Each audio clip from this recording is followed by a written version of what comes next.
Before we get going on to other things, one thing that was mentioned earlier, I think Rock just said it, it's solid, is everything that we work hard to do, and a lot of these principles that we're talking about, we need to recognize that we are talking about oftentimes philosophy or methodology. And the way these things play out, and we talk about this with lots of things on our staff, is the right process is theology to philosophy to methodology, and to start with theology.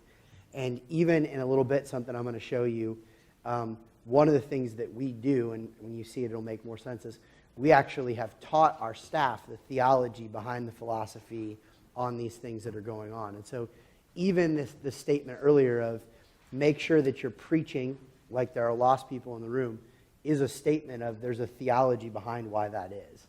And so that's important, that sometimes it needs to be reminded and needs to be said. Newt said this right before we broke, and I want to emphasize this again. TK mentioned earlier that I do this thing at the Momentum Conference where I go talk with youth pastors, and sometimes they bring their senior pastor with them about how to close the gap between the youth group and the rest of the church, and the problem that exists in that, and the fact that you have a church and then you have this subculture of the church, and the truth is a lot of the youth students never stay in church because they peace out after they graduate, and what do you do about that? And so we created this thing called The Bridge to have conversations, and we tell them about our student ministry philosophy and what goes on.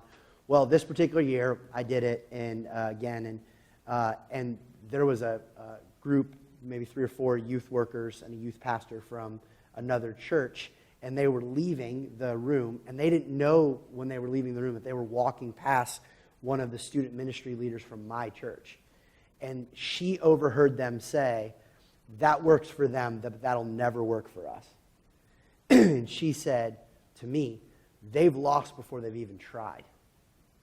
And I think there is so much in a conversation like this where we can hear these things and go, well, he is, or they are, or it is, and it'll never be, or we've always done. And you have got to resist that. You have got to resist this.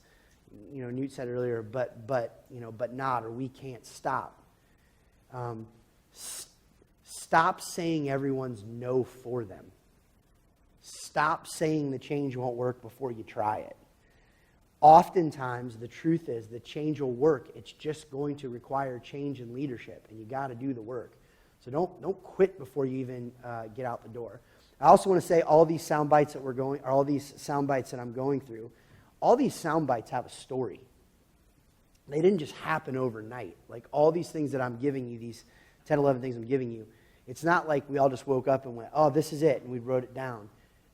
These were processes and trials and failures and tears and anger and frustration and fights and yelling, and there was a lot to these. And so these all have stories where I could keep telling you the behind the scenes of how we got to these. And so it's not like these are just thoughts on paper. They're stories that are connected to it that have ended up impacting people's lives. And so we've gone through 5 of these. We're going to keep going through a few more. So, all right. I think we're on number 6, right, that I've given you so far. Number 6. We said early on that we were going to have a culture of change, and we dubbed the phrase, everything is an experiment. We were going to have a culture of change, and everything is an experiment. So we made the decision that we didn't make this part of the decision. We just gave it language and said it out loud. We said there's 2 non-negotiables, the mission to make disciples and the Word of God. The mission to make disciples and the Word of God are the 2 non-negotiables. Everything else is up for debate and change. Everything. Time of services, way we do services, way we plan, the structures that we have. In fact, I was talking to a friend of mine who his church has always been in front of ours, and I've learned from him. And he was telling me, he said early on in their process, they would change stuff just to change it, even if they didn't need to, just to get people used to changing things. I said, give me an example. He said, we would change our Constitution just to change it. Not even because it needed it. We would just change it. We'd find a line to change. He said, we'd change service times and make up a reason just to do it. He said, we wanted to get people holding loosely to methodology and practices and being open to incarnational ministry to do whatever it took. The longer you go without change, the harder it is to change when you need to change, whatever it is. So I remember sitting in an elder board meeting one night. This was probably been there like 3 years ago. And I literally walked in. I said, here's our, they had gotten the agenda. We were talking. I said, okay, well, first conversation is we need to make something up to change. They said, what do you mean? I said, well, we don't have anything significant right now that needs changed, but we need to change something. They're like, why? I said, because we need to get them used to change. So we need to change something. So we found something to change, and we changed it. And so we got used to changing things, and then as a result, we also got used to treating everything as an experiment that it could fail and it would be okay. We tell people failure is not an option, it's a necessity. You're not going to move forward if you're not failing, and so we don't have a problem failing. So we cancel and change really big things all the time. We're about to cancel Saturday night services that get over 1,000 people and move the services to Thursday night. We're about to make that change to our church because we think it allows us to be more missional and do some things. That's a long conversation. But some of that is, we'll change it and it may not work. We're about to open an extension that, like our other campuses, is going to be a lot on video in terms of the teaching, but the music style is going to be different than what we do at our other campuses. And it's a big risk, and it's a big shift, and it's a big change, but everything's an experiment. And if it breaks and it doesn't work, we'll fix it. We'll deal with it. Everything's an experiment. We hold on to our methodologies really loosely, and we want to, this is so important, we want to be a place where the proliferation of ideas is normal and people have a chance to throw ideas out. Now, what I'm about to say in the next 60 seconds has changed my ability as a leader and as a husband to get something right, to create space, and I was terrible at it for years, and only now am I starting to get a hold of it. And I heard someone talk about it, so important. You have to learn to create a wow culture, not a how culture. Okay, let me explain this. When people come to you with ideas, are you a wow, that's a great idea, thanks for thinking about this, love your thoughts?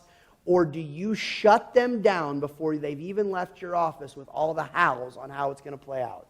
Your wife comes to you, honey, I think we should take the kids this weekend wherever. And you go, but we don't have the money, and I don't want to be in the car that long, and you know how the car's having a problem. You have just howed your wife to death, and guess what happens? The more you how people, eventually they just shut up and don't bring you ideas, and the best ideas get left in their head. The only way you create a place for ideas to be spread and to go is to create a how culture. We literally say to our people, when someone gives you an idea, learn to put your hands under your desk and say, wow, before you open your mouth and say something else. Because think about this, particularly millennials, next generation. If every single time they bring an idea to the table, you just simply how it, they're just going to stop. They're not going to come in your office and tell you anything anymore. You have to get to a place where you learn to say, wow. And this is what's so frustrating is, you do this long enough, and you're a smart enough person at times, you know their idea is going to not work. You know it. You know it's a terrible idea. You know it's not going to get out of the gate. But you have to resist the urge to shut it down right when they tell you. You have to learn to help them, to ask the questions, to help them get to the place where they see it's not going to work. And that's a little bit longer, and it's a little bit more exhausting, but they will keep bringing you ideas. Because here's the truth. Your organization is smarter with everyone's ideas than just your ideas. And you can't get everyone's ideas unless they feel safe to tell their ideas. And they're not going to tell you their ideas if every time they tell you their ideas, you howl them to death. And I am learning more and more as a leader. I mean, it's hilarious in our pastor and director meetings. Someone will say something, and we'll all just kind of look at each other, and at once, like 10 of us in the room will all go, wow. Wow. Because we're trying to learn not to shut it down. And you know, one pastor said, the best ideas for the future generation don't normally come from the current generation. They come from the next generation. But you can't have those come from the next generation if you're shutting them down every time. And a lot of times the next generation doesn't know how to do the thing. So they don't know it's going to work. But you have to create a culture where everything is an experiment and people can go and everything is open to change. You've got to create a culture where sacred cows go away. It's not about killing the choir. It's about asking if the ministry is effective. It's not about killing or changing your student ministry. It's about asking if it's effective. You've got to get past the cows. And so you've got to say up front, Experiment, experiment, experiment. Culture of change, culture of change, culture of change. How do we change? I know we've always done our services this way. I know it's always been 2 songs and a break and a prayer and an offering and a host and then a song and then a bumper video and then a sermon. But does it have to be that way? No, it does not have to be that way. Can we change? Can we be open to this? Well, it might annoy people. Yeah, but we're not after making decisions on what annoy people. We're after making decisions on what's the best missional decision. And you have to be willing to say, we're going to change. And the more you change, and so at our church, people are just used to change. Oh, they'll change it. It's going to change. Just going to be different. Because ultimately they know we're not changing the gospel. We're not changing our mission to see people live Jesus-centered lives, to help people meet, follow, and share Jesus. That stuff's going to stay. But what's going to change is how we're going to go about it, what's going to look like, and everything's an experiment. So you just got to become okay with a culture of change. And so we change lots of stuff. We change things all the time, and we're not afraid of change. Now, pause on that and say this. If you're going to lead change, you got to lead change with clarity, and you got to be willing to do the work of leading change. Which means when you're sick of saying it, they're finally hearing it. You got to do the work of leading change. And you got to be willing to process through the change, and you got to take the time. You got to, when you're sick of saying it, they're finally hearing it.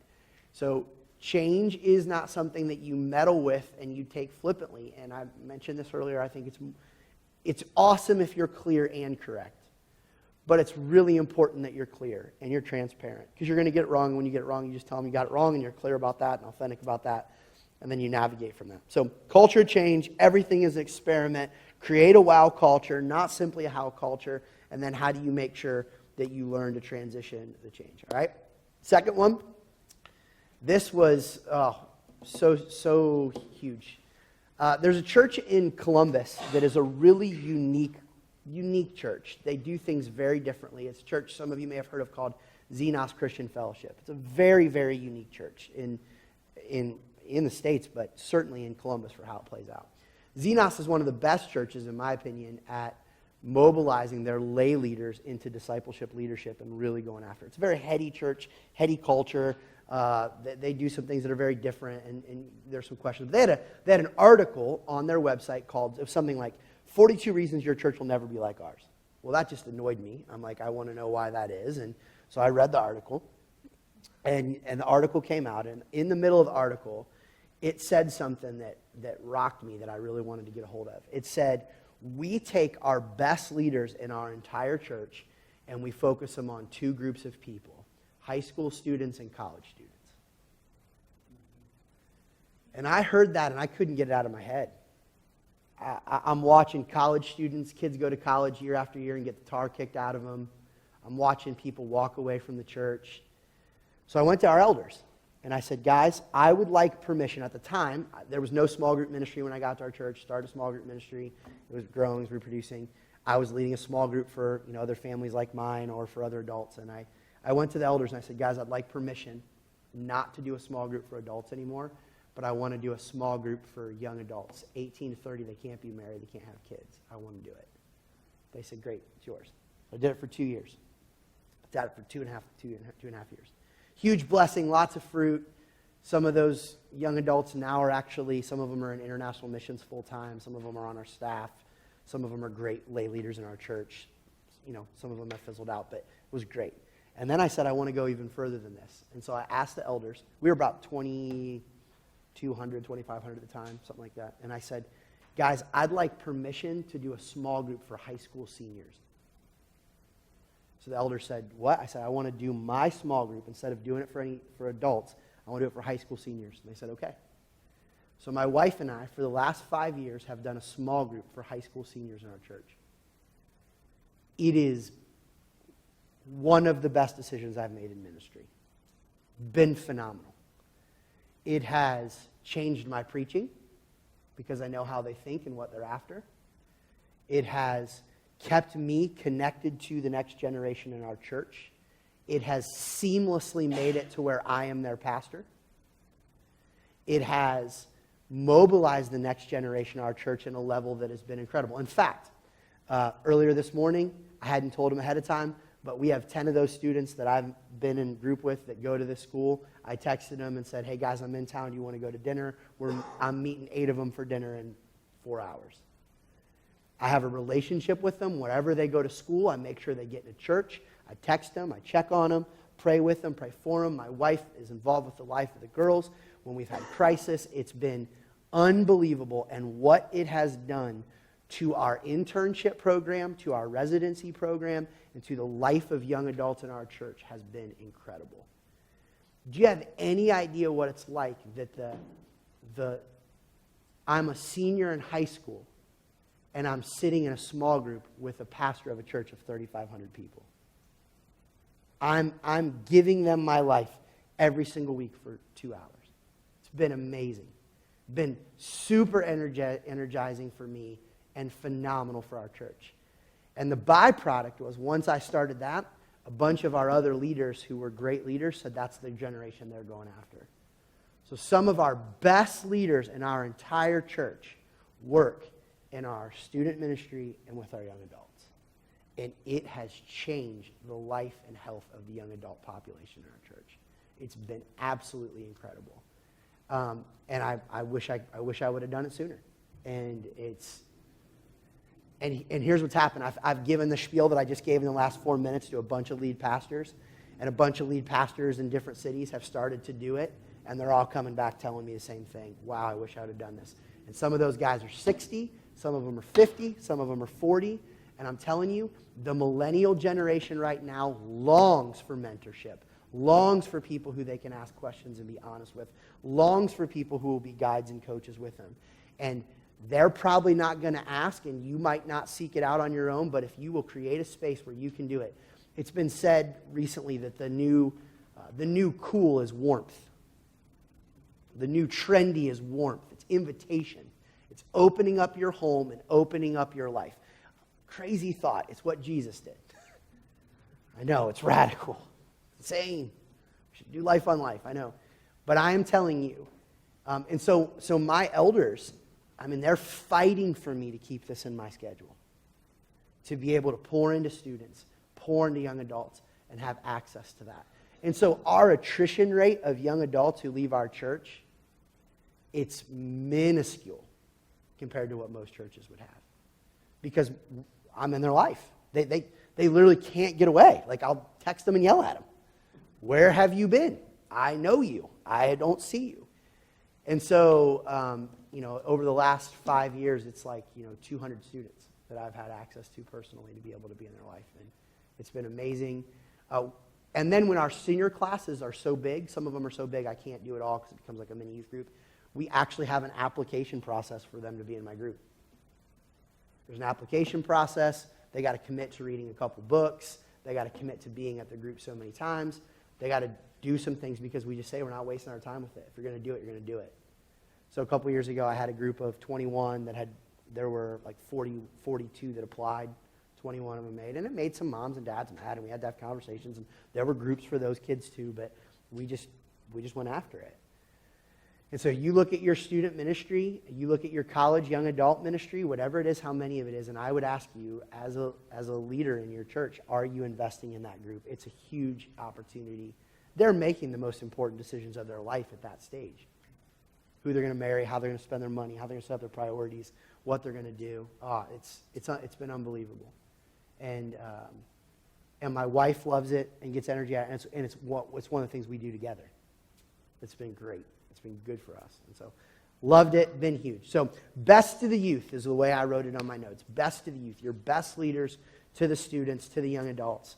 And then a culture of change, everything is an experiment. All right? I'll pause on those two. Questions or thoughts about those? Either one of those. You have the small group with the high school students or college students. Mm-hmm. What would a typical evening look like when you get together? Yep. So 7 o'clock, we're going to get together on a Sunday night. And first 15 minutes are going to be people coming in, staggering in the way that they kind of come in. 7:15, we're going to stop, do an opener game of some kind. It varies on what that's going to be. After that, there's probably going to be some announcements, update, kind of stuff. Oh, as they come in and as they think there's snacks, of course, food, some type of food, and then there's going to be opener or whatnot, and then it's going to be 45 minutes to an hour of conversation, discussion, teaching.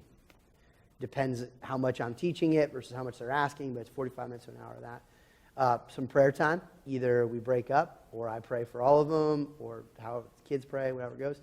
And then it's just hang out. And depending on the house, the host, you want to get a good host where you're not in a rush. So normally it would go, most people would be probably 2 hours of their life, 7 to 9. But you have some kids that are going to stick around until 9:30. You know, it got to the point where actually last year we hosted it. And, you know, I'd have kids in my basement watching Sunday night football until 10:30. You know, we're down there talking or playing ping pong or doing whatever we're doing. And they go upstairs and sit around the kitchen with my wife. The women do, the girls would. So they're up there in the kitchen, hanging out, having a conversation, sitting on the floor. And, you know, and it sounds silly, but like some of our best babysitters have come out of that for our home. One of those girls who goes here, McKenna, she taught my daughter and is teaching my daughter guitar and ukulele. And that relationship was built through group. And now she's teaching my 9-year-old daughter, Chloe, who goes here, spends time taking my daughter to the zoo and hang out. Chloe was home a couple weekends ago. My daughter saw her across the lobby, and Kaya ran, Chloe! Well, Chloe works with our children's ministry, invests in my daughter at camp, and then is at my house every Sunday night, and my daughter's getting poured into her by her. Now Chloe's here. I mean, it's just created all of those opportunities seamlessly. That's been beautiful. So my kids benefit from it. My kids see me and my wife investing in the next generation. They see us saying, it got to the point where those kids were becoming our best friends. We spent 3 New Year's Eves in a row with our old students. We invited them to come hang out with us. And we kept them from being morons. Right? They're not able to go make stupid decisions. They're with me. They're going to make stupid decisions. They're going to make them in front of me. I can see you doing the stupid thing. Stop. You know what I mean? And it was great. And, you know, and so here's also like on all of that's kind of like cool and fun and superficial but real, but like on a real serious note. So one of those girls, she graduated 5 years ago. She just got pregnant from a guy that she really wasn't even dating, made a really bad decision and a mistake. She was in my office before she told her parents. And she sat down and said, I just found this out, pregnant for 4 weeks, what do I do? Okay, first thing you're going to do, when you get out of here, you're going to call Kelly. Kelly's going to talk to you about the medical steps that you need to take to get going on what you're going to do. We're going to talk about the process of, obviously you're keeping this baby, what does this mean? Here it goes. Hey, I'm telling you right now, sweetheart, if you're willing to, if you're not going to raise it, my wife and I will raise it. We'll talk to you about what this means. Okay, let's understand. Okay, now, hey, let's talk about the plan on how you're going to tell your parents. Let's talk about the plan on how you're going to tell the father, the child. And I have access to her all that because 5 years ago I poured into her life every Sunday night. And she's confident to come tell me that I'm not going to beat her up. And the truth was, when she came to my group 5 years ago, she wasn't a Christian, found Christ in our group that year, got saved her senior year of high school, and has been growing with the Lord, been moving forward, and been doing really, really good, and just got in a bad season, made a dumb decision. But all of that is, they have access to me. My assistant knows I am more likely to take a meeting with a high school senior that's in my group than I am some adults in the church. She knows it. I just prioritize it. It just matters that much to me. I am pouring into them and saying, and my elders have said we're 100% behind it. Just committed to it. And it has been so good for our church.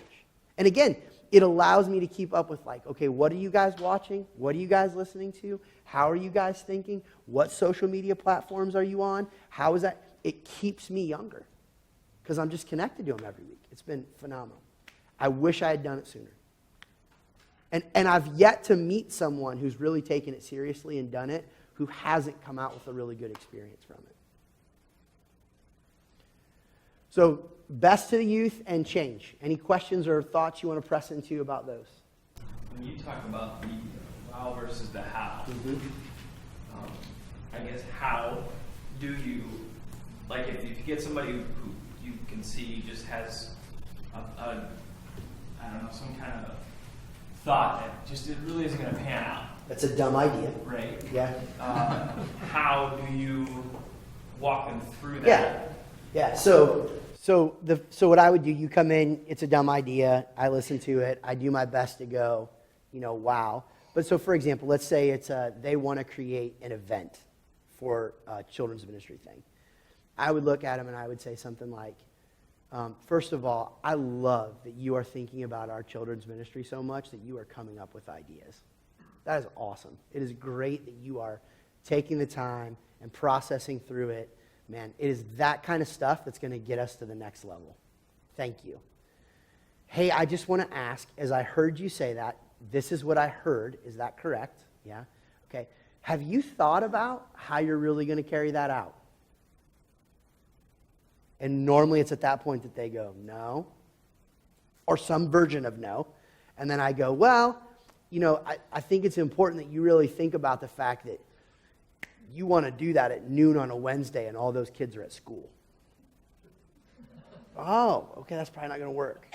You know, like, but my goal is to celebrate their initiative, celebrate the fact that they're trying to be innovative, and then come back and say, let you come to the conclusions as we process out of why it's a stupid idea. Now, inevitably, you get some people who are stubborn or think it's a great idea or don't understand the budget realities or whatever it is, and you just have to look at them over time and say, it's not going to work.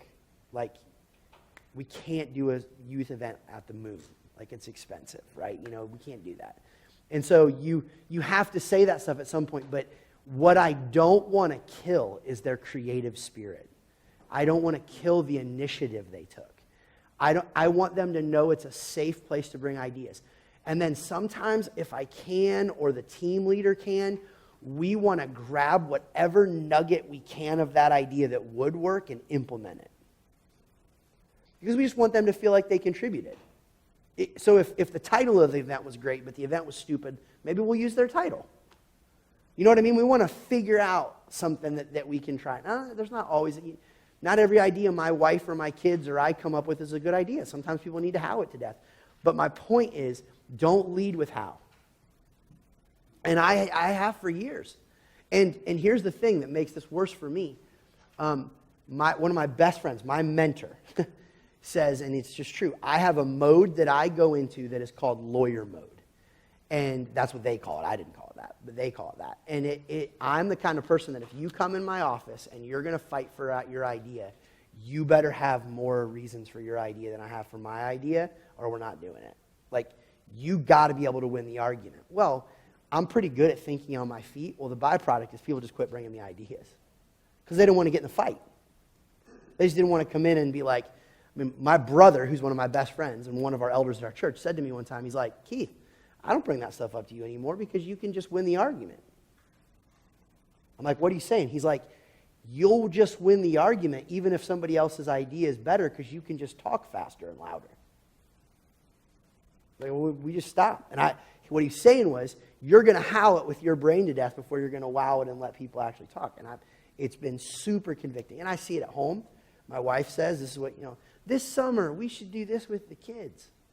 And I'm like, in my head, no, not. And wow, thank you that you love our children so much that you are thinking about that. And so that's how. Yeah. Other thoughts? Change or invest in the youth? Yeah. Many ideas people bring to leaders is out of not serving in that area themselves, Sure. criticizing the area that they're not even Yep. serving in. Yep. So how do you, again, wow that Yeah. and help them realize Yeah, I mean, some of it again. criticizing something they're not doing? Okay, so everything I just said a few minutes ago, thank you. Glad you're thinking about it. Hey, you are talking about an idea for student ministry. Have you talked to anyone in student ministry about it? Have you taken this to the director of student ministry yet? Oh, you haven't? I would suggest that you take your idea and you go have the conversation, but maybe even before you have the conversation, you ask a few student ministry volunteers their reaction to it. So I think you just got to send them back to go incarnationally get educated on it. But again, there's a difference between that and, yeah, you're ignorant and stupid, this won't work. Right? I mean, and even if you say that in a Jesus-y, Christian-y way, you're just shutting them down. How do you figure out how to do that well?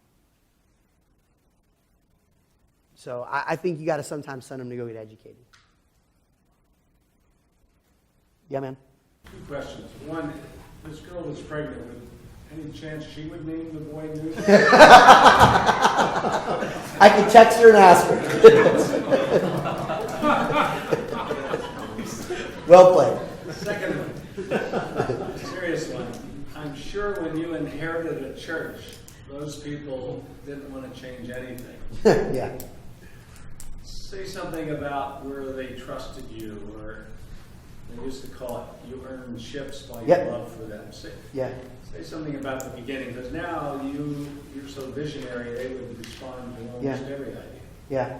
So, first of all, it was a ton of relational time to win them relationally, to not vision even at first, but like my heart for God and my heart for them, to try to spend time with them and love them and do that. Secondly, it was when we saw wins on the changes we were making, let's celebrate those wins so they could get excited about that. There was also a reality of, again, I mentioned this earlier, saying the why over and over and over and over again. But a big part of it is, I mentioned this with kill and fuel, and like some of it is you just have to make the choice on what you're going to hit full speed ahead and what you're going to boil the frog slowly in. And as you boil that frog slowly in, like here's a good example. When I first got there, they had the previous guy preach in a suit. So I started in a suit, and then the tie went off, and then the coat came off, and then the shirt got untucked, and then the pants went, and like after a while, this one guy came up to me, he goes, "Do you know you just preached?" The clothes stayed on. It didn't get that weird. He said, "Do you know you just preached a sermon in flip-flops and jeans?" As like I was unaware. And I said, "Yes." And he's like, "When did that happen?" And in essence, what he was saying was, it had happened so slowly he didn't even notice. And so, you don't light switch every change, and so you lovingly do that. But it sounds maybe cliched or something, but like it was a lot of they don't care how much you know or what you want to do until they know how much you care. And so it was a lot of breakfasts, a lot of people in my house, a lot of me going to people's house, a lot of me knowing kids' names, going to see ball games. I mean, I did all that stuff as like a functioning youth pastor and lead pastor. But then the other thing I would say is, whatever I knew I was going to change the church to or wanted to change the church to, I made sure it was true in my own life. So if I was going to sit there and talk about evangelism in the kind of church we were, they need to see me bringing people. They need to see me telling people who Jesus was. And so I led by example. If I was going to talk about creating a passionate worship environment, I wasn't going to be the pastor who walked in right before I preached. I was going to sing, and they were going to see me sing before the Lord. If I was going to talk about the importance of a quiet time and discipleship and spiritual disciplines, they were going to hear about my spiritual discipline. So I tried to model whatever I was going to change. I tried to love them passionately. I tried to celebrate the wins of the change that went on, and I tried not to change everything at once. Does that get to some of it? And man, that's a lot more art than it is science. Sometimes guys will come up to me and they'll say, "Hey, I inherited a situation like yours. Tell me like the 9 things I should do." I'm like, man, not every context is the same. Who are the players? I worked really hard to find out who had both influence in the church early on and who were the historians in the church, and to win both of those. Because the historians were going to tell me the pain points that were connected to the changes I was about to make, and the influencers could go win the people.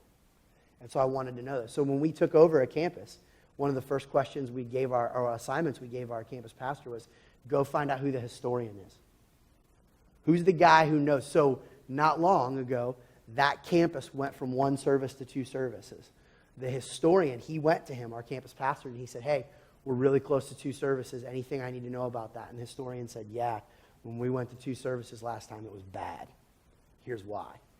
Well, that allowed us to make that change so much more effectively. Because our campus pastor got up and said, "I know that for those of you who've been here a long time, when we went to 2 services in the past, this is what happened. Here's what we're going to do to make sure that doesn't go on. And oh, by the way, here's why this is a great thing." But some of his vision was connected to the historian that he got to know and won, which is huge. Every church has a historian. You could probably think of who they are right now in your head. Every church has influencers. How do you get those people? They're instrumental in the part of making change. Hey, we're about to go to a Saturday night service. Has that ever happened in the history of the church? Hey, we're about to hire a blank position. Has that ever happened in the history of the church? Hey, what's really, really, really important in those regards? Change, best to youth. Any other questions or thoughts about that? No? All right, let's go on. Number 8. This is a really personal one. A personal meaning this is a lot more about you than it is about anything else and training other people. You have to be okay in ministry adapting this mindset. No one to impress and only one to honor. No one to impress and only one to honor.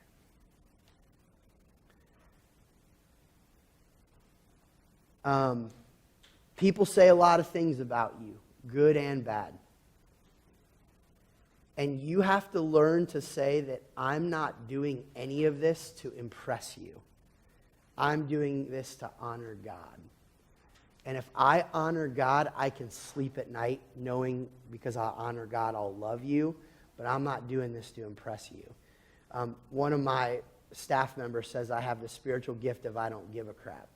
That's a nice way of saying I'm not defined by other people's words. And there's a double-edged sword to that. You know, that's not always great sometimes. But here's what I can tell you. If I honor God, I will preach the best sermon I can preach because I'm honoring God. And if you love it, great. If you hate it, great.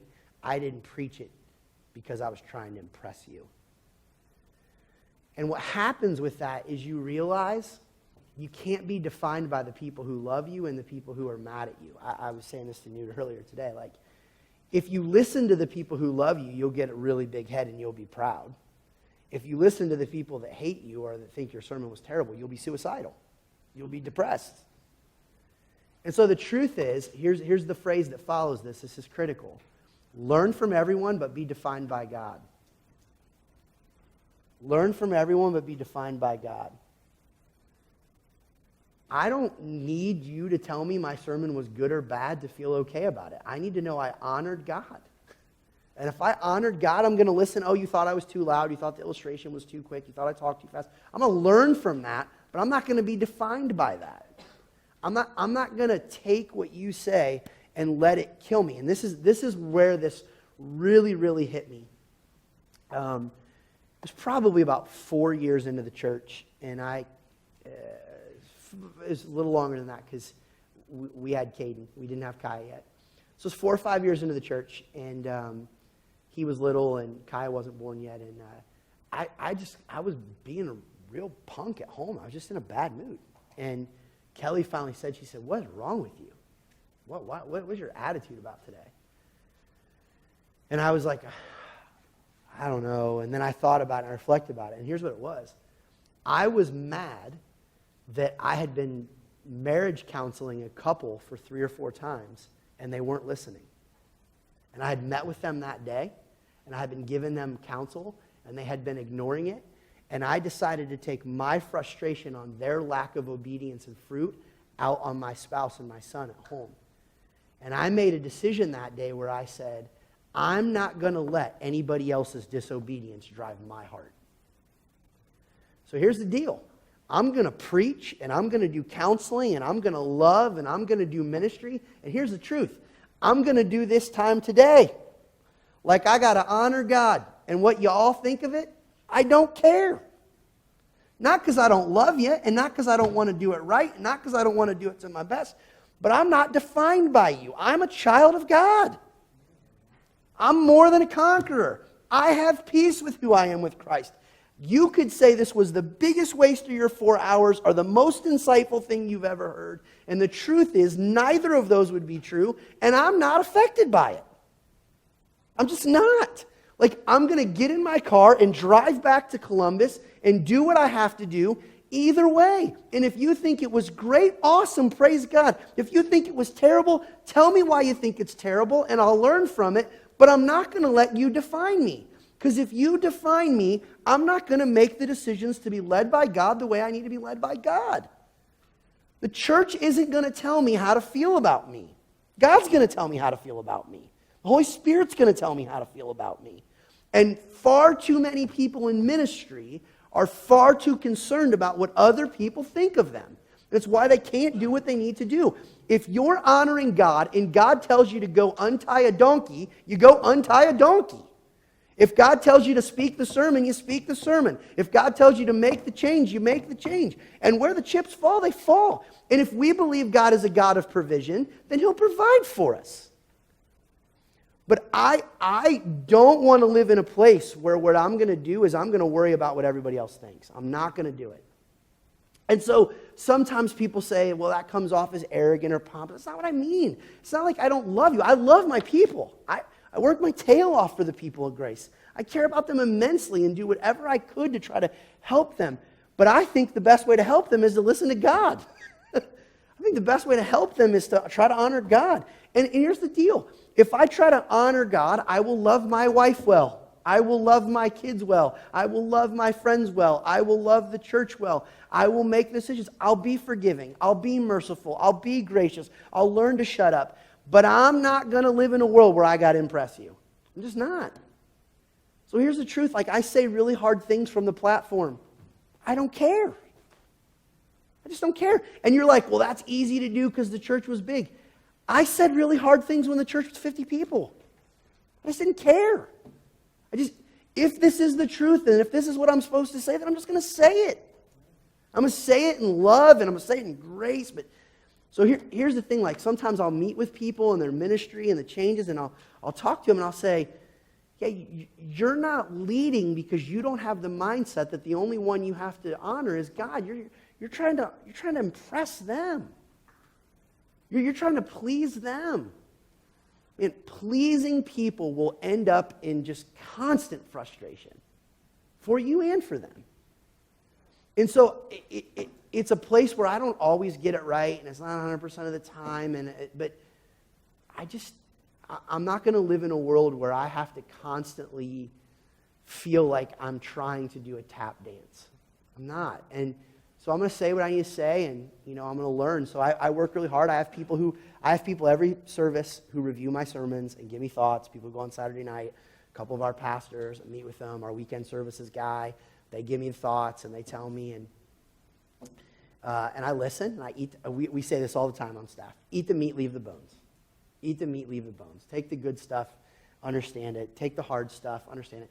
And here's the thing: when you live this way, your identity isn't attached to what people might say that's hard to hear. It's not. I was just talking to a guy yesterday who's maybe going to do something for us in terms of searching for a staff person for us. And he asked the question, and I said, well, his name's Dave. I said, Dave, the truth is, what you're talking about really comes down to whether I'm secure enough to have that person on staff. Because I said, the person they're probably the biggest threat to in a lot of ways is me. And I just told him, I said, I got to make sure that I'm not threatened by that. And I don't care about that because... So here's also how it plays out. I always tell our guys when they preach, the rest of our preaching team, don't listen to the really nice stuff because people are probably just being nice. Most people don't tell you the truth. So learn again to just eat the meat and leave the bones. I mean, I learned this one time with our staff. We had a guy, he's on our staff. He's a volunteer, runs our safety services team. And he came in and he did a talk for our staff about active shooter and some safety stuff and different things. He was walking our whole staff through it. And it was good content, but his talk was way too long. It was terrible. And so I'm watching the body language of our staff, and I can see they're all hating it. I can tell them. And I watched 3 of our staff walk up to him afterwards and go, thanks, that was so good.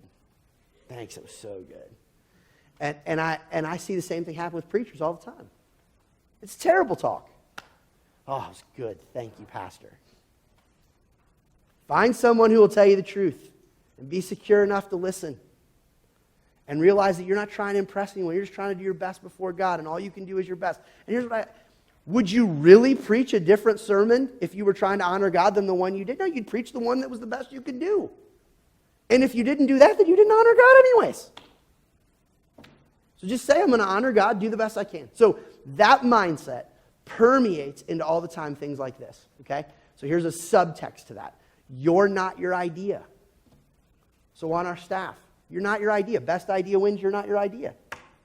Stop having thick or thin skin. Stop getting upset. Stop getting worked up. Your idea didn't win. So what? Your idea might win the next time. Who cares who idea won? What's the best idea for the mission of our church to go forward? And if you can't handle that, you're going to have a hard time being here. Because we're not trying to impress each other. I'm not interested in impressing you. You're not interested in impressing me. We'll just figure it out. Man, some of the best meetings I love are when we get to the end and there's a really good product and idea and nobody knows who to take credit for it. It's just a great thing. So it drives no one to impress, no one to impress. I'm not my idea. I'm going to have an identity. And so truth is, to be effective in ministry, you got to be able to make sure identity is in Christ and not in the people, and that you're not going to lean into what people say about you over and over and over and over and over and over. I was just blown away. It's been a debate on Sports Talk the last few days that Kevin Durant was like a petulant little kid responding back on Twitter about some people about why he left the team, and he said that he did it. And they were talking about this morning on Mike and Mike Greenberg said, Kevin Durant is eagling the game of life.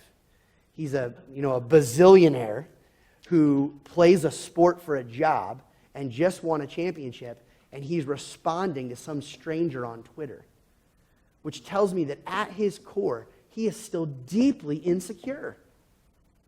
Why does he care about what some random guy says in the Twitterverse? I mean, are you kidding me? And there's a sense where, if we're honest, man, I know a lot of pastors, they are deeply insecure.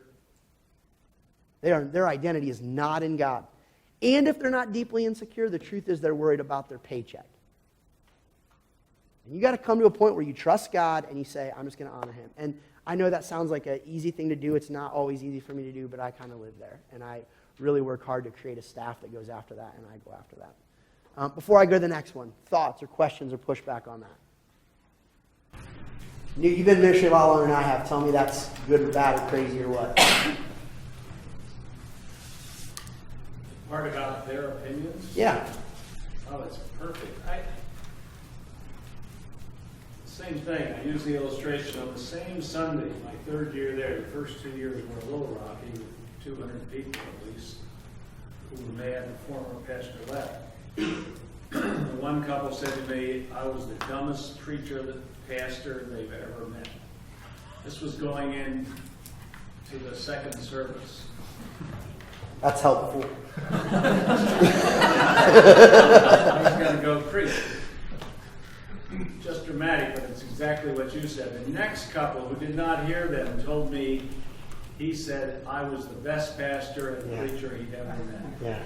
And walking down the balcony steps, I thought, if I believe either of them, I'm in big trouble. Yep. The second one was a little more truthful. No, but you're right. I do think we should listen to our wives. Yes. Because Yes. they love us so much. Yes. When my wife gives me a critique, any critique, it's out of love, not to get For me sure. there. But other people, listen to it. Learn. You said it well. You learn something from it, but you don't let it. Yeah, but defined by the Lord. And I would say if I'm honoring my wife, I will listen to my wife, right? If I'm going to honor Kelly, I'm going to give Kelly the freedom and the space to say this is the truth. And the truth is, the thing I probably love most about Kelly as it pertains to me as a leader and me as a preacher is she's the least impressed person with me in the whole church. She tells me exactly what the truth is because she doesn't care. I mean, she knew me before I was Pastor Keith. She just knew me as Keith, some guy that was going to go coach basketball and teach chemistry.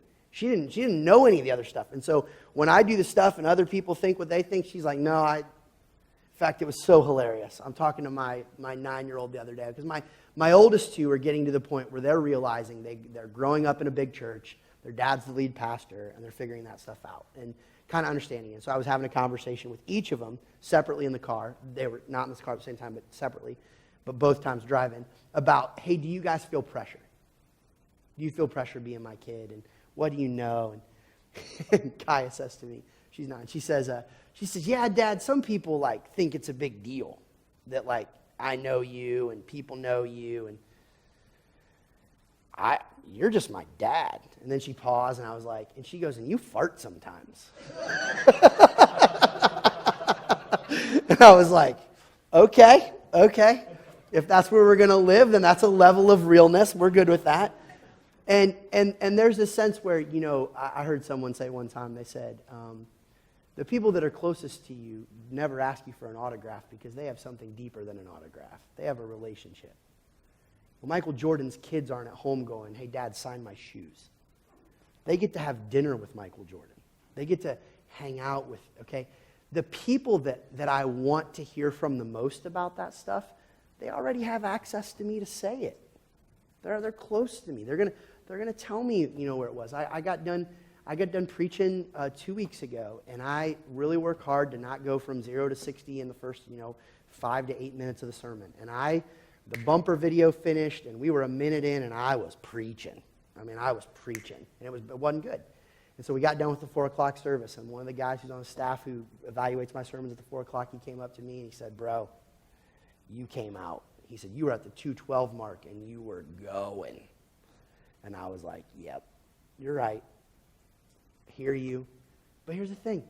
I didn't sit there in that moment and go, oh my gosh, I'm a terrible preacher. I'm a bad person. I'm awful. I'm a bad leader. I learned, okay, he's right. So guess what we did? We did to 6. We did better. Right? We figured it out. And there's a sense where I'm not going to let him ruin my day because of that. And one of the reasons people don't want to get feedback on their preaching is because they're insecure. They don't want to hear the truth. The truth is you talked a lot and no one knows what you said. That's the truth. You talked from this, but no one remembers it, and you need help on that. But you're too insecure to hear that. Well, you won't be insecure if you say you want to honor God. Because if you want to honor God, you want to preach the most effective, incarnational, missional message you can preach. And you'll figure out what that takes.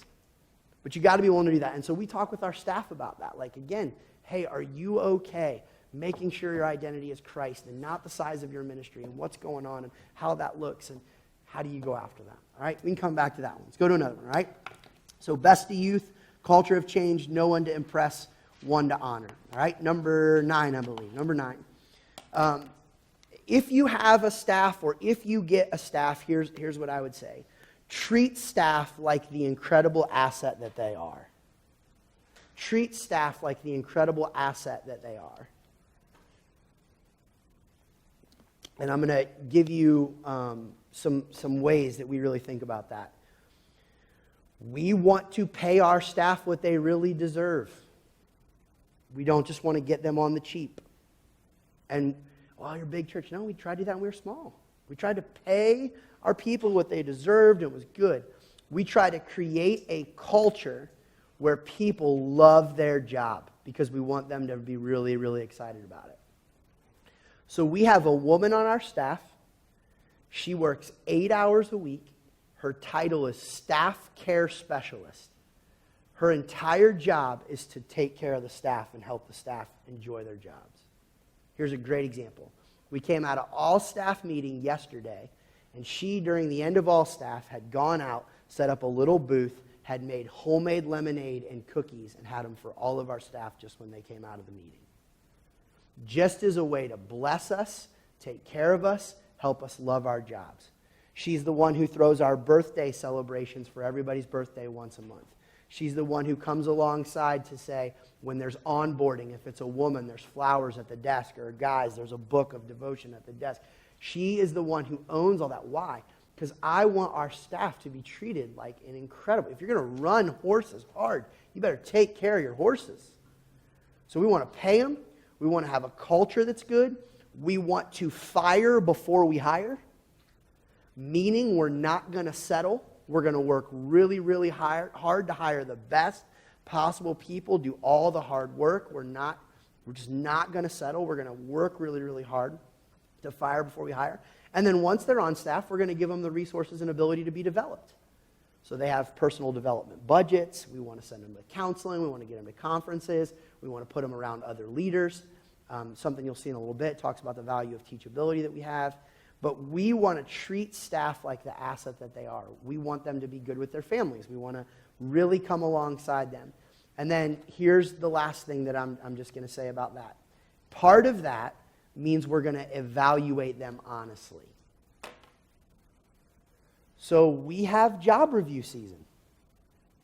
And in job review season, we do job review around a structure and around a format and all that kind of stuff. And we go after it and we pursue it and we do evaluations and we talk about them and we tell them where they're at and how they can get forward and how they can go forward. And we tell them, I mentioned earlier, that we have coaching and correcting conversations in their one-on-ones because we want to make sure that we set up our staff to succeed. And so part of that is you have to make a decision that not only your relational doors are open with your staff, but your professional doors are open with your staff. I interned at a church in college that had relational doors open, but not professional doors open. So what it meant was they could talk to each other about the Buckeyes and the Cavaliers and the Indians and the weather and the fall leaves, but you weren't allowed to tell them that their children's ministry check-in system was terrible.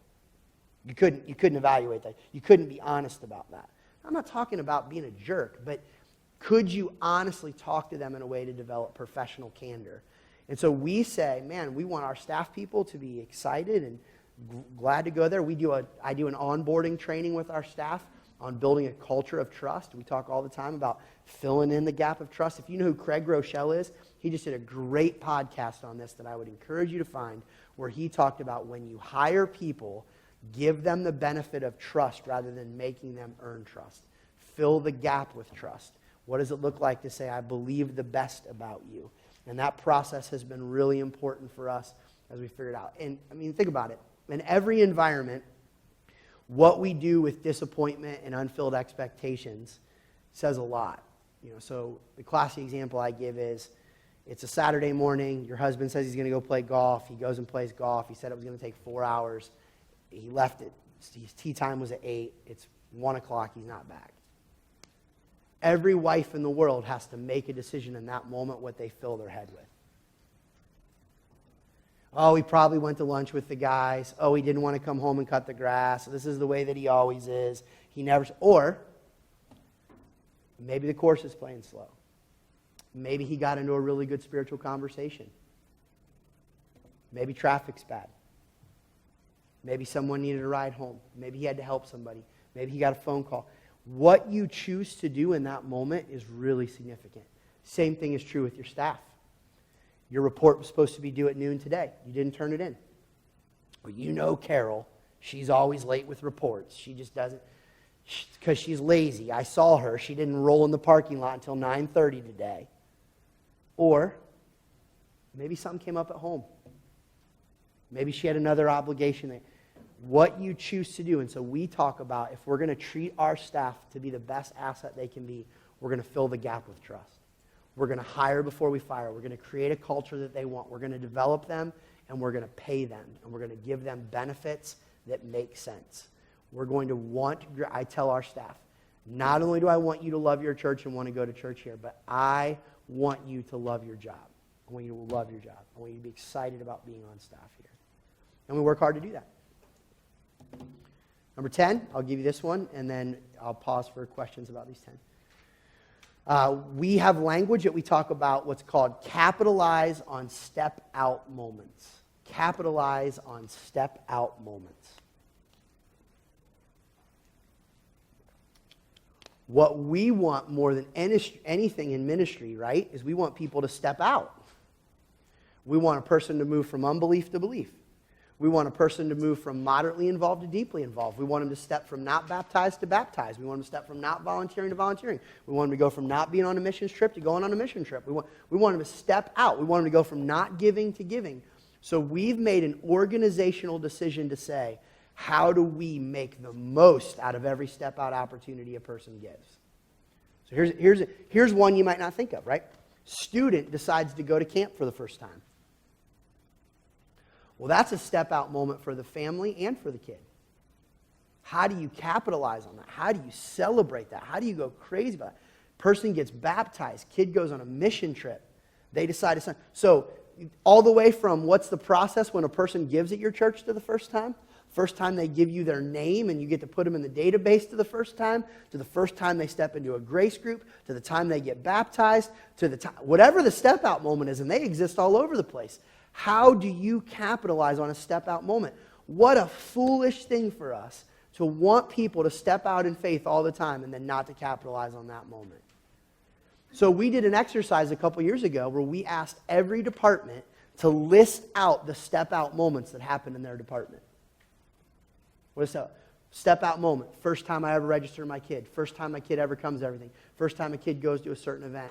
Kid steps into volunteering. Whatever it was. And then we said, what's your process to make sure you capitalize on that step out moment? So there's a whole process for us, for a first-time giver. They get a letter from me. They get followed up with. There's a whole thing we do that, right? We have a step-out moment if you're willing to tell us you were at our church and you come to Grace Central. How do you capitalize on that? What do we do? What is the motivation? What do you do with a person who took the step to go on a mission trip to Kenya and now they're coming back and they've got a bunch of things going on in their heart that weren't going on before they were there? Don't just let that die. So you know what our student ministry team figures out how to do on the way back from Momentum? They figure out how to capitalize on the conference that those students were at, and what are they going to do with them in the next month?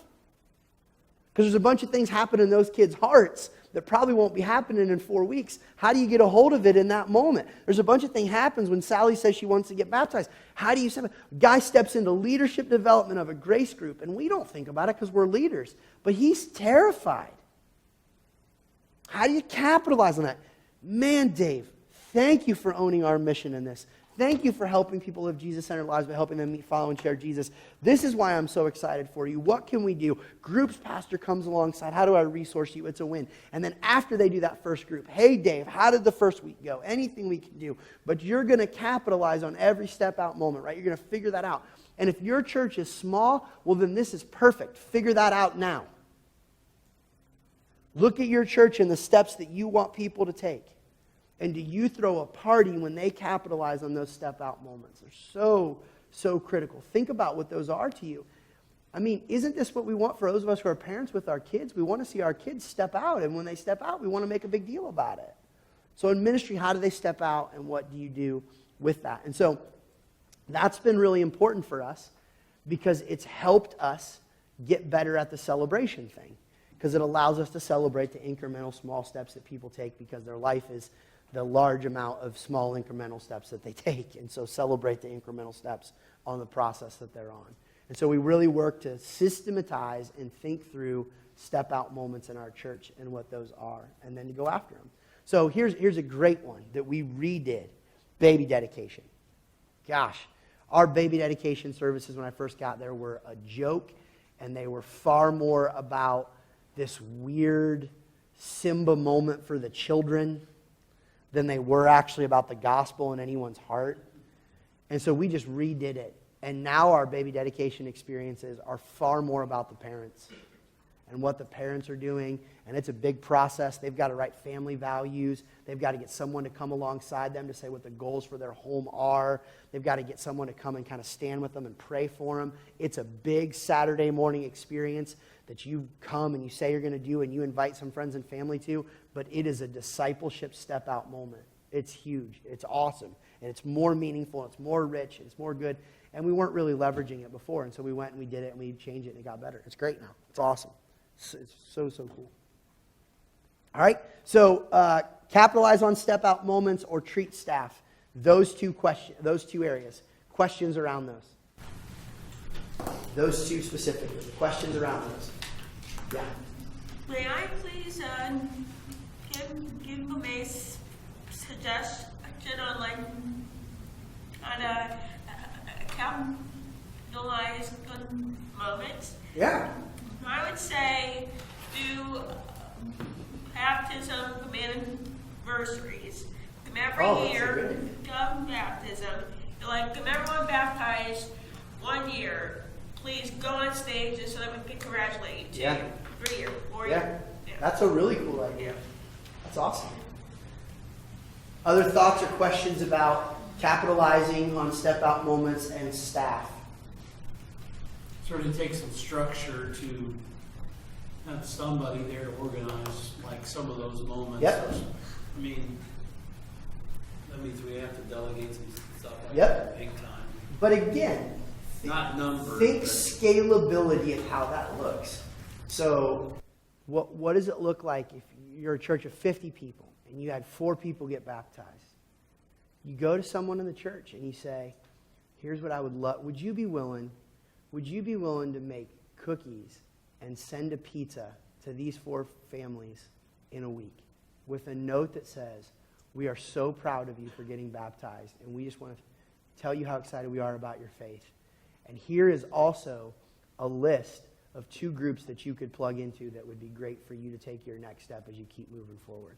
That doesn't require a bunch of money, and it doesn't require a big church. It requires intentional thought, and it requires mobilizing someone to go after that. Small churches send people on mission teams all the time. What are you going to do 2 months after the people got back from the trip? What are you going to do to capitalize on that? So we really work hard to have reunions from the trips. Why?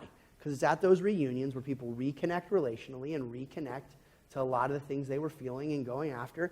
And then we ask them at that reunion, what steps have you taken in light of your trip experience now since you've come back? That's not, somebody's ordering pizza. You're just sending out the invites. It's not an expensive big church. It's just saying we're going to own. Gosh, isn't the most frustrating part of ministry when it feels like we're doing a bunch of stuff and nothing's happening? Well, then if something's happening, let's get excited about it. Let's figure out how to talk about it. Let's figure out how to do something well with it. And let's figure out how that moves them down the conveyor belt of discipleship. Yeah, Tim. Question about this step out moments. Is there something akin for like a faithfulness moment too, for people who've been doing the same thing for like 8 years? Where they're not doing something new, but you still want to celebrate that? Yeah, I mean, how do you integrate that? some of that would just come back into some of our culture of celebration stuff within departments and all that. But I think it's a great point. And one of the things that we've learned that we've gotten wrong, and it's hard, is like, I've heard school teachers say it this way, that oftentimes the people that get the least attention are the A students, right? You end up spending all your time correcting your headaches and trying to move the C student to a B student. And so we've tried to think about how do we make sure we don't overlook the A students, because those really faithful people are the engines of your church, right?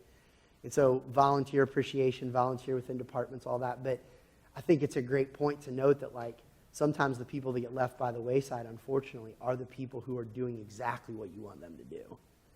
You know, the person who leads a group, and the name that comes to my mind is a woman in our church named Mary Fay, who Mary has taught, so she's virtually the whole time, I've been there 13 years, she's been there 12 years. The entire time she's been there, she's taught our 3-year-olds and 4-year-olds. That's a saint. I mean, in the size of our church, there are weekends where there are 50 to 75 kids in one of those classes. And she has, other volunteers, but she's done that for 12 years. Average person in our church would have no idea.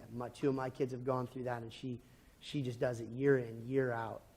And so some of it is, again, I talked about thank yous more than asks.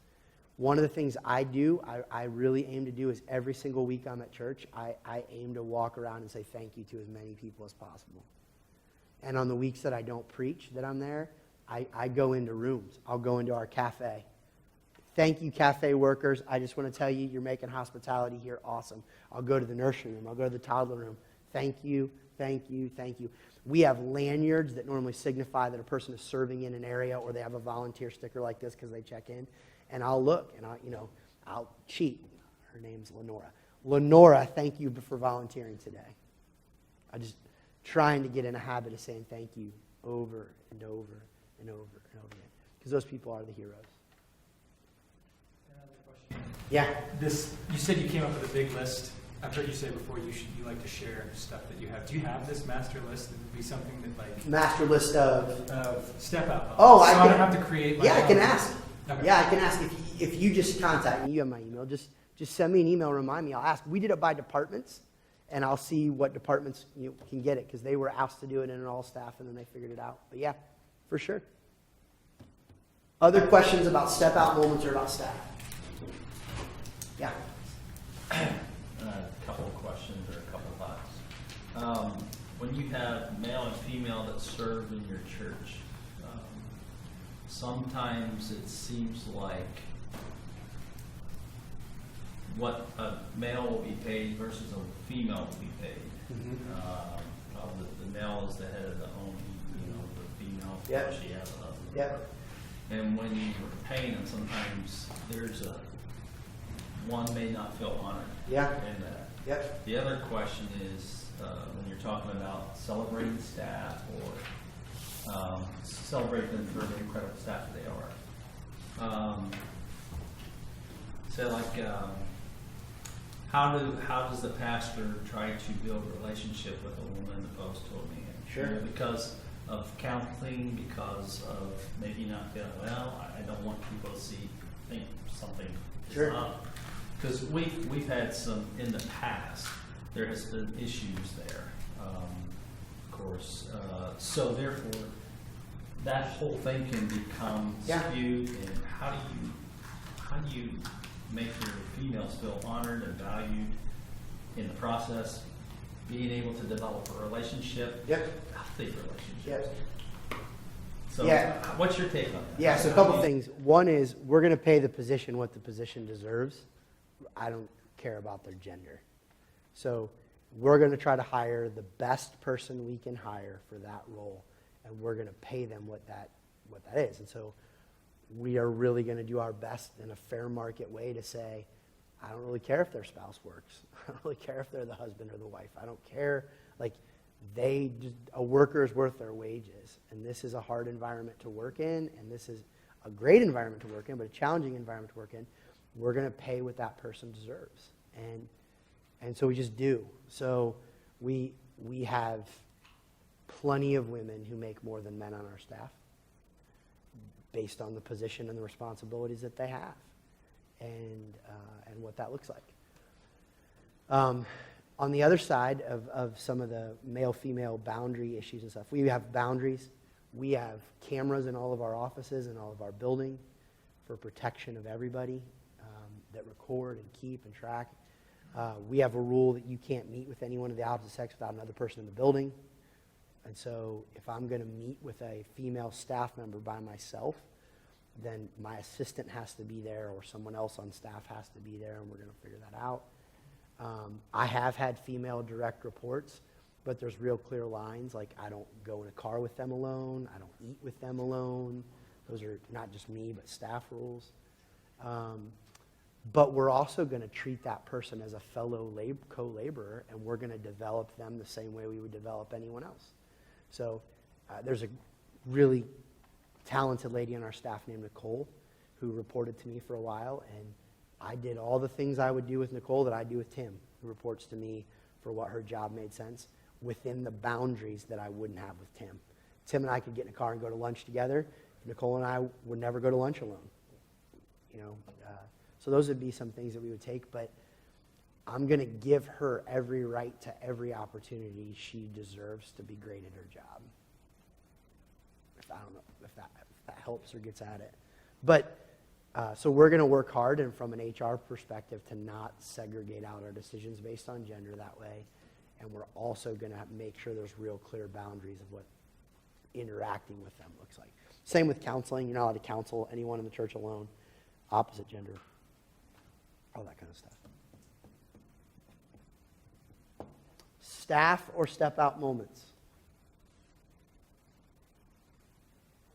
Do you remember any, it's very difficult to do this with a staff of 2 or 3, To do, celebrate, yeah. you know. And I was thinking back to my life there, and some of these guys are 2 or 3 on Yep. staff. And Yep. some of it is just thanking. Yep. Any thoughts on doing this with a very small group? Yeah, I mean, again, the step-out moments don't have to be owned by your staff. So go to the person who oversees children's ministry in your church that might only be a children's ministry of 8 people and say, hey, what are the things in children's ministry that get you as the leader of this the most excited? Okay? When kids do that, what is a size, age-appropriate thing for us to do that reinforces the discipleship step? And it might be you're giving them a Bible, you're giving them cookies, you're throwing them a small party, whatever it is. But we worked hard again. I mean, we started celebrating some of these step-out moments, fairly small, 300. And it was just about us thinking through, what do we do? Because really what we were trying to say is, let's not make sure we don't miss the fact that someone took a step in discipleship forward. That's really what we were trying to get at.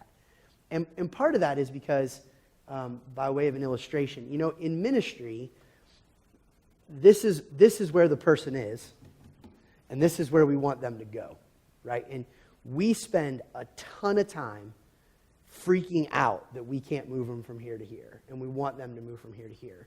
But what we're terrible at recognizing is that they started here. And if we would learn to celebrate this gap a lot more, we'd be a lot more confident that that gap's going to close, and we'd be a lot more excited about how far that they've come. But our natural disposition in ministry, that's my kids, right? Like, you're not here. And instead of looking at where they were, and the reason I say that is what we would get frustrated about in step-out moments is we're like, they're not here. But we didn't spend enough time talking about when they went from here to here. And they went from here to here, and they went from here to here, and they went from here to here. And there were a bunch of little things. And what happens is, you get some people, depending on where they're at in their faith and their family, they take the step from here to here, and no one does anything with them about it. And they get stuck. Or they regress, or they go back. And yet, we as people in ministry want people to go that way all the time. And so we spend a lot of time talking about, like, we'll say this, because I've done this illustration a zillion times. I'll say, which gap are you focusing on? Which gap are you focusing on? And focusing on this gap allows you to have confidence for this gap. It allows you to look back. It allows you to see the step. It allows you to go after this. By the way, this is also really important to do in your own life, is to see the gap that God has closed between here to here in your own life in terms of how it plays out. But step-out moments were about us saying, gosh, we have Johnny right here, and we want Johnny to go that way so bad. Let's make sure when Johnny does this, we go crazy. However is appropriate to go crazy. Because if Johnny sees that honored God and that was good and the body of Christ came to you, there's probably another good chance that Johnny will go this way. And again, we started doing that way before we were big and trying to figure it out with just volunteers. And we've gotten better and worse. And to be honest, I'll be honest, it's harder now that we're a big church. Because there's more people, and more people slip through the cracks, and there's more funding and more things I have to do. It was a lot easier to do that when we were smaller, to be honest. There was a lot smaller numbers. I mean, we have baptisms sometimes with 100 people. It's a lot more complicated. I mean, you're like, that's a great problem to have. It's like being rich, right? Oh, I'd be rich. But yeah, it's a challenge. You got 100 people to track. I can think back when we had baptisms of 5, and I was lock into those 5 people and have conversations and go after that. So, step out moments, staff. Yeah. Simply, you might have said this, and I forgot, but with baptism, a lot of times we'll have baptism, and of course, what happens. Yep. Someone will pray for them, and then it's over. Yep. Or maybe afterwards, you'd shake a hand. Yep. Maybe after church, let's just get together as the church and let's celebrate those Yep. lives. Get a chance to talk and interact with them and hear their story. Yeah, your idea for that was great. Yeah. Yeah. And I was wondering, I don't see any other churches do this, but maybe why not every Sunday 2 baptisms? 2 baptisms here, 2 baptisms here. That way, come every single day, it could be like a party. That would be part of the worship. Yeah, we work really hard to include baptisms in our services for that reason. We do baptisms on a lot of different ways, but some of them are in-service baptisms because they just create a different spirit in the room, and they're really great. And so I agree. We try to do a celebration time of cookies and stuff. Again, that was actually easier when we were smaller. But the biggest thing we try to do is to create a plan for who is owning Johnny after he gets baptized. Like, who's going to make sure Johnny doesn't get baptized and in 6 months isn't even in church? What's that looking like? So, hey, is Johnny in a small group? Johnny's in a small group with Dave. Dave, you got to make sure you're staying with Johnny. Because here's what we know. Johnny's probably going to get spiritually attacked. Probably a bunch of stuff in his life's going to go wrong because he took that step. So, Dave, you got Johnny, right? Okay, we're going to check in with Dave to see how Johnny's doing in a long time. And that's really critical. Okay, sake of time, I'm going to tell you one more terrible thing, and then I'm going to give you one last thing around something. Bad thing, and I've mentioned it several times in different ways that we've done it, but if you're going to be a church that tries to grow, the bad thing I had was our culture of celebration was just not large enough. our culture of celebration was just not large enough.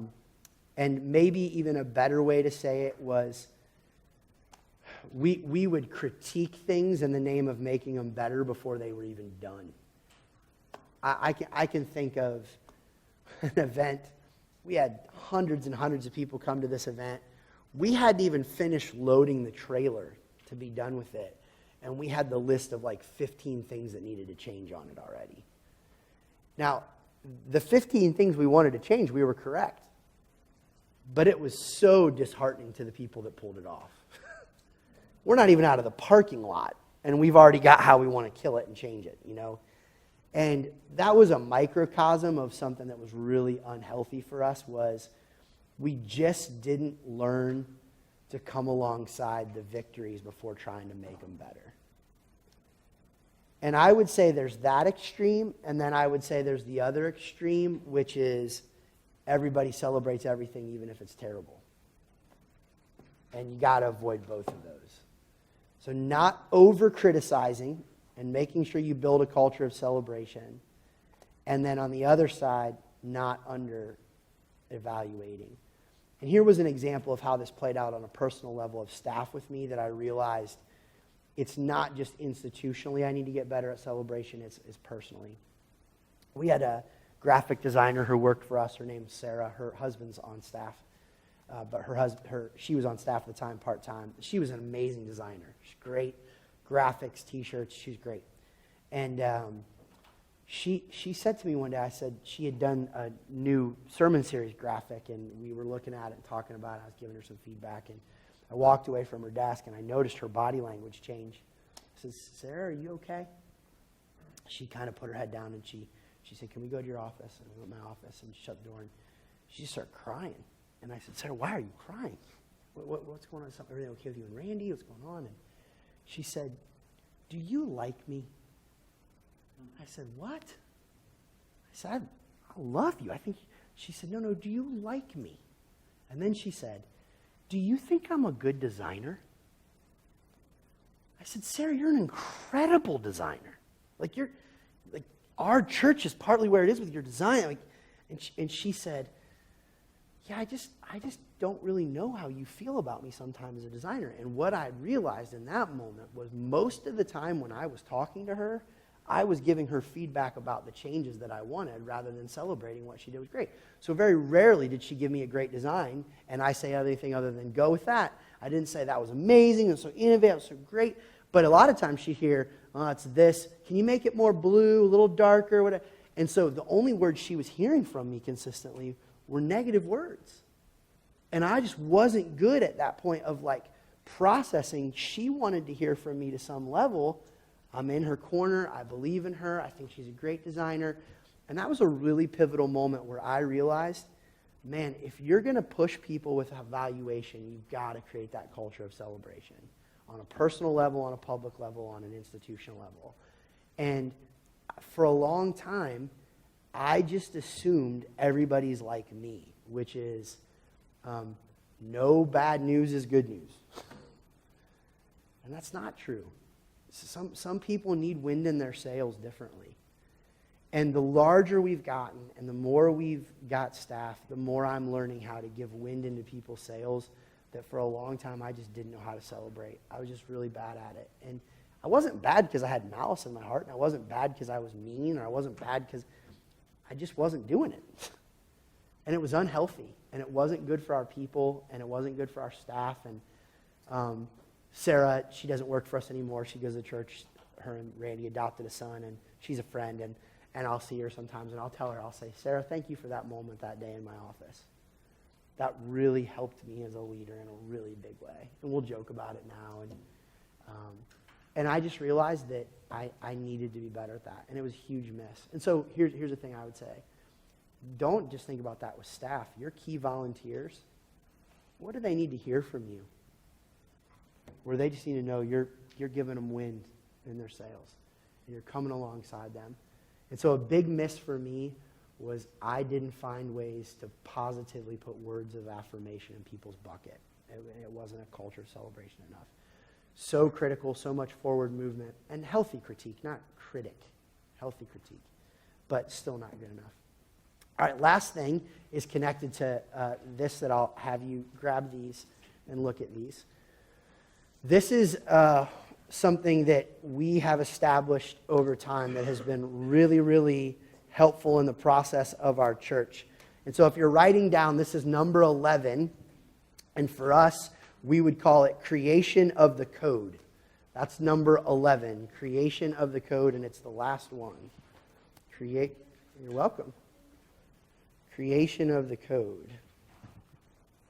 I can't read this blue. It's really I'll tell Sarah. I'll tell Sarah. Creation of the code. So the subpoint that you want to the subpoint that you want to put to this for creation of the code is the power of portable language. The power of portable language. Andy Stanley wrote a book called Communicating for Change. In the book, he talks about people can preach more for less, or people can preach less for more. So you can preach a lot of words and ask people what you said and they won't know, or you can preach less words or less concepts and they remember. So here's the best way maybe to illustrate this, and you'll see how this relates to the code in a second. It is very easy to talk about this room for 45 minutes. It is very difficult to talk about this pen for 45 minutes. But here's what would happen if I talked about this pen for 45 minutes. When you all left, if I stood at the door and asked you what I talked about, you'd all know I talked about the pen. But if I talked about this room for 45 minutes and you left, some of you would say, he talked about the doors, he talked about the carpet, he talked about the ceiling, he talked about the television, he talked about all that stuff. In your preaching, what does the Bible say that you are trying to get people to remember and to say? We talk about every sermon needs to have what we call a PMP, which is portable, memorable phrase. What is the portable, memorable phrase that you are preaching that tells what the text says that you want people to remember? And when they hear that, they go, yes, that's what I'm supposed to do. So PMPs over the year have been what you have clearly heard you should quickly do. Be here, not there. Special people get a special process. There are all these kind of things that are portable, memorable phrases. And I know when they stick because I can look at social media and see people just retweet them, or people put them on Facebook. And what has happened over the years is that PMPs within the culture of who we are as a church began to surface around a structure and a decision-making code, and this code reflects portable, memorable phrases about the way we've made decisions in the light and future of and the direction of our church. So this took, I think this didn't fully exist until 9 years, and this basically became things that we said are true for how we make decisions and the paradigm to which we filter things through. And they're around portable, memorable phrases that impact the decisions that we make. And so you can read. So I don't need to read all these, but I will, give you an example of some of the things that said. So we want to be a church where we preach, number 3, we believe no topic is off limits. And so the portable, memorable phrase that came from that is we preach on everything from the bedroom to the bank account.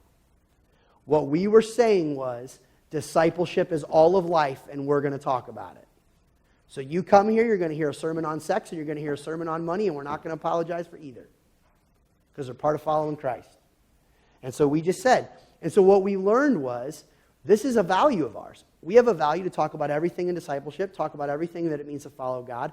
And so we just said, we're going to be the kind of church where we believe no topic is off limits from the bedroom to the bank house. We're going to talk about racism. We're going to talk about homosexuality. We're going to talk about it all, and we're not going to apologize because it's all part of being a Christian. And then we said, another thing that we wanted to be able to have was language to talk about. As a staff, we're going to be lifelong learners. And so we're just going to say, we're going to strive to be lifelong learners.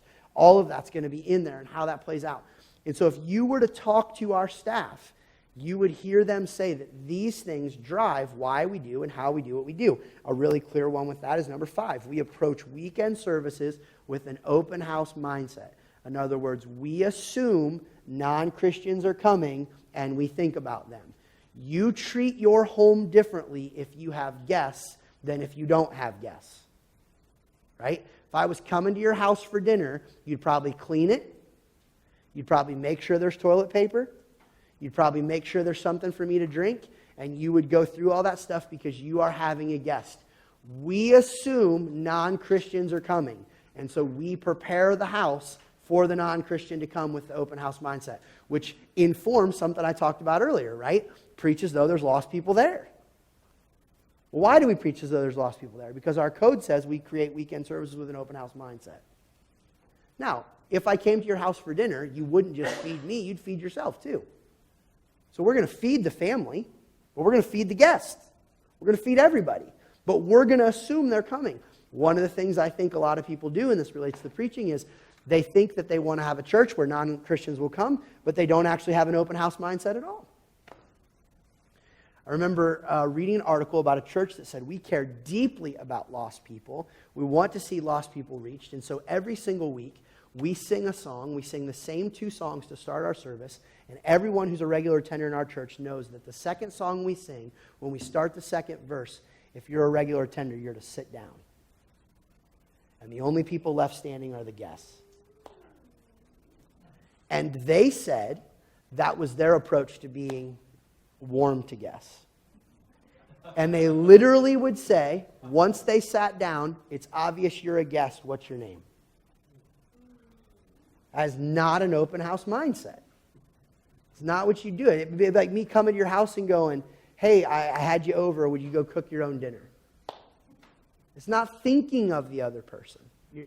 So that's in our code. It's in our code. I mentioned earlier that we want to practice, number 12, practice a lifestyle of radical generosity. Number 10, we want to impact our community in such a way that if we left, it would be obvious. My point is, everything I've been saying to you all day, the first 10 things I've said are all reinforced by this code that gives us a structure to get after that stuff. Our staff goes through this, and I do a teaching every so often, every 18, 24 months with the staff, where I go through and walk them through the biblical theology as to how we landed at all of these things. How we landed at all of them and why they exist. And then they inform our church. And this is on our walls. It exists in people's offices. People see it. You walk into our executive pastor's office. This is right behind his desk. He came from another church, and I remember when this hit him in a very real way. He came from another church, and we were at a place financially to end the year where we were like $50,000 ahead or something. And so we were in an elder board meeting, and I had brought to the elders, guys, with the $50,000 surplus, these are all the places that I'd like to give it away in our community. And I had listed like 4 of our impact partners and told them what we wanted to do. And so the next day, Tim and I are debriefing about the meeting. I said, how did you think the meeting go last night? Hey. He goes, man, I was not ready for you to just say we were going to give all that $50,000 away. I thought we'd put that to some stuff here. And the code's sitting behind his desk. And I pointed and I said, hey, Tim, just real quick, why don't you read number 12? And he goes, oh, yeah, that's who we are. Okay. And radical generosity, that's what we do. That's who we are. That's how it plays out. And we really work to live this, and we really work to say this in ways that people will memorize. And so you'll just hear people, like, are we going to sit and fight over that? No, we don't do that. We major on majors, minor on minors. We're just a church that majors on majors. We're not going to get into that. We're going to tell people that getting drunk is wrong, but we're not going to tell people they got to make their own decision on whether they have alcohol in their house. That's a minor. That's up to them. They want to ask us if getting drunk's wrong, we'll tell them. It's a major. The minor is whether or not you have wine. That's your call. It's not our job to police. We're going to major on majors, minor on minors. Hey, you can celebrate Halloween. That's not a major. That's a minor. That's your decision to figure out. It's a major to start praying in the occult. And we'll have that conversation. And we talk about that. And this informs decisions that we make. It informs budgets. It informs all that stuff. All right? That's what I got. You going to do questions, or you... All right. I've got some, and I'm sure they still do this. Very good. Okay. Thank you. Can you say, it's kind of unrelated, but it's related to everything you said. What's the main way you say salvation in a sermon? Explain what it means to become a Christian. Do you change it all the time, or is there 4 laws? Or No. I would say it's a person a person identifying their need for sin and acknowledging that they are leaning into the done and not the do. The done of the work of Christ and not the do of their life. And that they're receiving that by grace, through faith, that kind of stuff. And we fight creating a culture of decisionism, but at times give into it. So I'm not a preacher that every single week says, here's the gospel call, make your decision. We do have those moments, but I would say decisionism has put us in a world of hurt as American Christians in a lot of different ways, and would press pretty hard for Jesus is called for disciples, not decisions, while disciples have to be born again in a moment. So we wrestle with that tension. And so holidays, certain series, we certainly have decision-making moments. We do. But they're not the primary ethos of what we're pushing on a weekend. If a pastor's in a church that doesn't pay him enough, you may never have faced that. Any counsel you've given to other pastors? Most of them never say anything. Yeah. Go get the data, not in a coup kind of way, but in a gracious kind of way. Go get the data and find out to make sure you're correct, that you are underpaid, because some people think they are and they're not. So get the data. And then there's different ways depending on your board and who you are, but I would say, and I've had this exact conversation with probably half a dozen guys, hey, are you interested in a third party coming to have that talk where you're just presenting it like to your board, like, hey guys, I think we should just take an overall look at our financials and what we do, including salary. Are you guys open to an outside person come in and you play a little bit dumb and you do that? Another way is you go have a personal conversation with an influencer on your board and say, I think this is problematic and I don't think this is right and I need your support. I need you to understand it. Those would be some of the parts I do to it. Good help. And I've had that happen with people. And I've actually gone, when asked, to some other elder boards on behalf of guys. They've asked and said, how do you determine salary, what is, blah, blah, blah. Good. And I've done that for them. And I didn't ask you, so I could say this, but many churches say they pay their pastor, let's say, make up a number, $60,000. And so a guy sitting over here says, yeah, that's good. I make $65 at work, so that's fair. It's close. But that $60,000 for the pastor includes health insurance. What are their packages? It's a package because he sees it in the budget. Yeah. What do you do before and after public services? Before, you're talking like at the building per se? Or, Right, okay. right. So at the building, I preach 4 services a weekend live, and my voice does get bad. And we actually have there's a vocal coach in the church who's always yelling at me about it. It's a nice lady. She shouldn't yell because it'll hurt. Exactly. She always give me organic tea. But I say that to say that, like, I do try to work hard to restrict how much conversation I'm having sometime between services because of that. But I have a lot of times the way my office sits, it sits in front of the parking lot, and I sit in my office and I pray for people. That sounds spiritual, but not by name. I don't know them.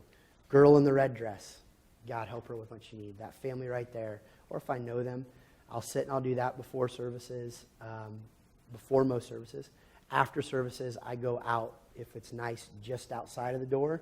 And as people walk by, great to see you, greet people, and do that until I'm tired.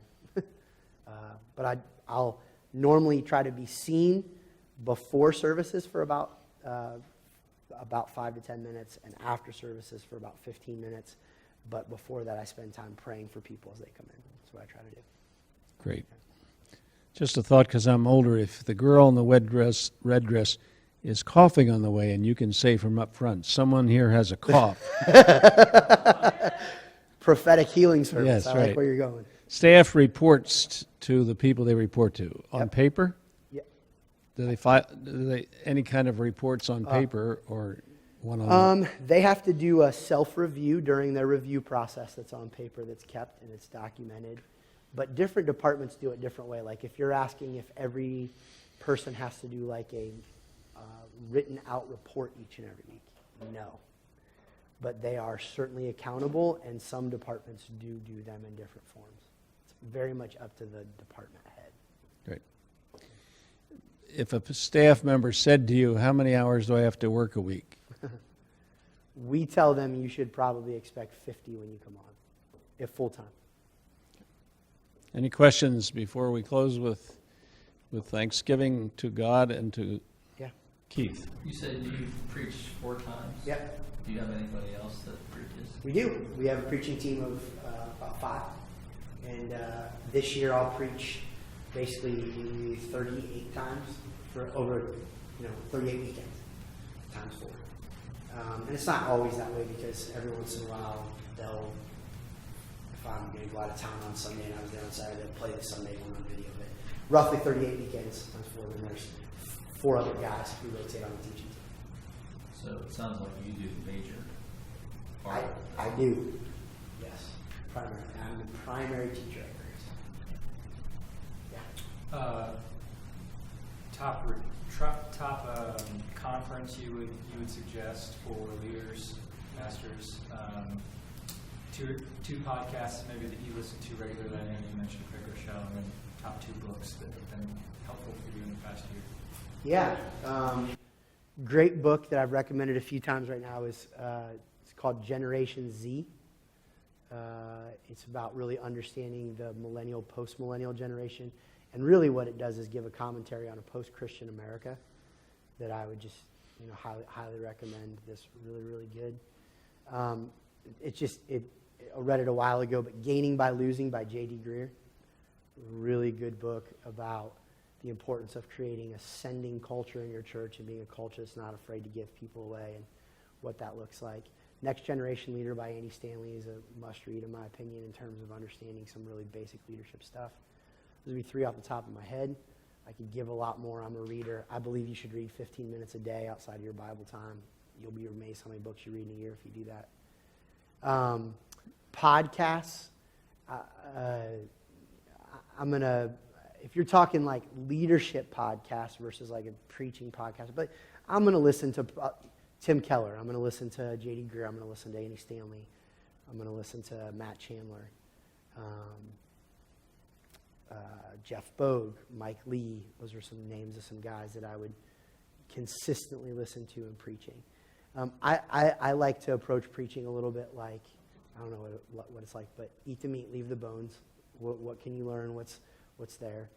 I'm a grown-up. I can read my Bible and find out if everything they said was accurate, so I'm not afraid to, approach some things.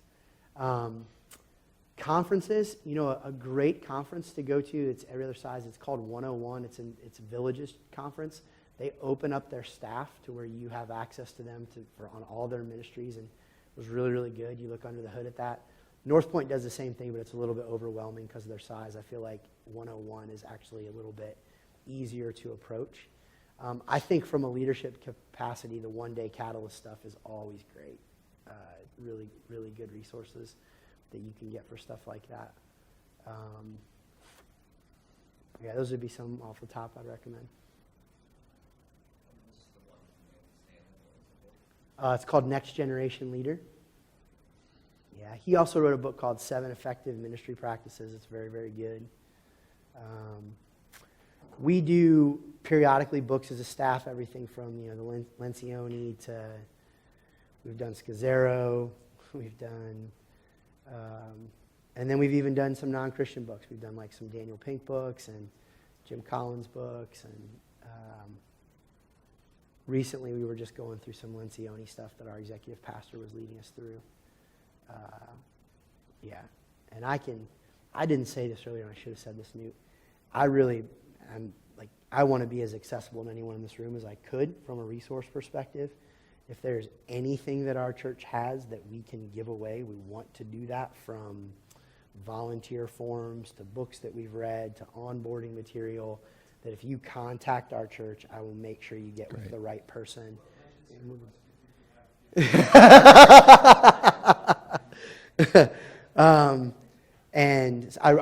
I mean that. Like, if you got on there and you said, hey, that's a sermon series graphic, we'd love to do that, just tell us. We'll give it. I mean, we do all the time. And so we want to make that happen, and we work really, really hard to do that. And with that, there are other books that if someone asked, I could, give off the top of my head. But Probably you wanted to mention the ABF book. I did. I wanted to mention your ABF book. Yeah, it's going like hotcakes. Any other question before this is really great and helpful and practical. Thank you, Keith.